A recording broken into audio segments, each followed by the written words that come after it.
دو دوست دو دشمن۔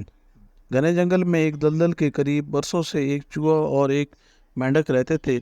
بات چیت کے دوران ایک دن مینڈک نے چوہے سے کہا، اس دلدل میں میرا خاندان صدیوں سے آباد ہے اور اسی لیے یہ دلدل جو مجھے باپ دادا سے ملی ہے میری میراث ہے۔ چوہا اس بات پر چڑھ گیا۔ اس نے کہا، میرا خاندان بھی یہاں سینکڑوں سال سے آباد ہے اور مجھے بھی یہ جگہ اپنے باپ دادا سے ملی ہے اور یہ میری میراث ہے۔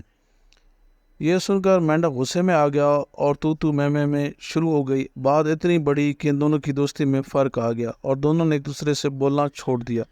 ایک دن چوہا وہاں سے گزرا تو مینڈک نے اس پر آواز کسی جو کسی چوہے کو بہت بری لگی۔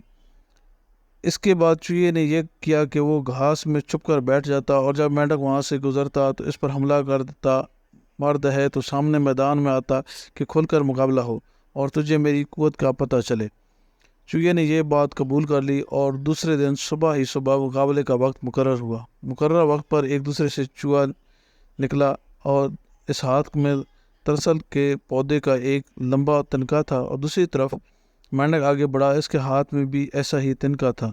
دونوں ایک دوسرے پر زبردست حملہ کیا اور پھر ذرا سی دیر میں دونوں گتھم گتھا ہو گئے۔ ابھی یہ لڑائی جاری تھی کہ دور ہوا میں اڑتی ہوئی ایک چیل نے دیکھا کہ ایک چوہا اور ایک مینڈک آپس میں گتھم گتھا ہو رہے ہیں۔ وہ تیزی سے اڑتی ہوئی نیچے آئی اور ایک چپٹے میں دونوں پہلوانوں کو اپنے تیز نوکیلے پنجوں میں دبا کر لے گئی۔ اب وہاں چوہا ہے نہ مینڈک، دلدل اب بھی موجود ہے۔